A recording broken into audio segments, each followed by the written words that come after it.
The home nine arrived at Chavez Ravine on Sunday afternoon as victims of a theft so blatant it should have rattled him to their blue bones. In a video that surfaced after the Dodgers' Saturday night victory here over San Diego, it was clear that the Padres' Fernando Tatis Jr. had sneaked a peek at catcher Will Smith's positioning just before hitting his second home run of the game. Yeah, the organization that was cheated out of the 2017 World Series championship by the Houston Astros once again had been robbed, embarrassed and played for fools. What to do, then, on Sunday? Do they pitch Tatis inside? Do they back him off the plate? Short of intentionally hitting him, do they do anything else to make him, uncomfortable? Would they send a message that they will not allow themselves to be owned by a free-swinging kid with a wandering eye? They would not, and they paid for their indifference. Tatis owned the batter's box, owned the plate, and basically again owned the Dodgers as the Padres stunningly came back from a 6-run deficit to steal an 8-7 victory in 11 innings. No, they rarely pitched him inside. No, they rarely backed him off the plate.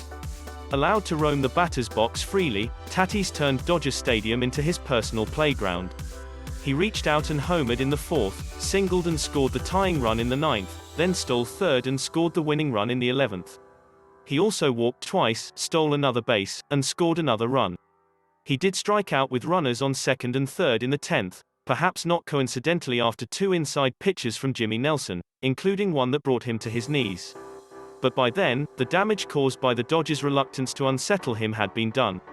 In the last 3 games of this 4-game series, Tatis went 7 for 14 with 5 home runs, 6 RBIs and 6 runs scored. When asked if his pitchers should have been more aggressive with Tatis, Dodgers manager Dave Roberts thought starter Dustin May did a fine job, but acknowledged it went downhill from there.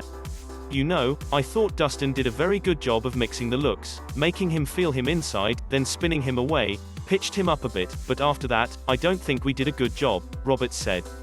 If this dramatic, season-opening tussle were a playoff series, the Padres would have just won it, 4-3. But there's a dozen games remaining between these neighbors, the battles resuming June 21st in San Diego and not ending until the season's final week at Dodger Stadium.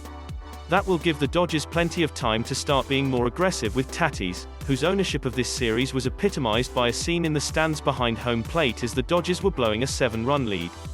A fan in a Tatis jersey stood and began popping and pointing to his shirt. The Dodgers need to speak up.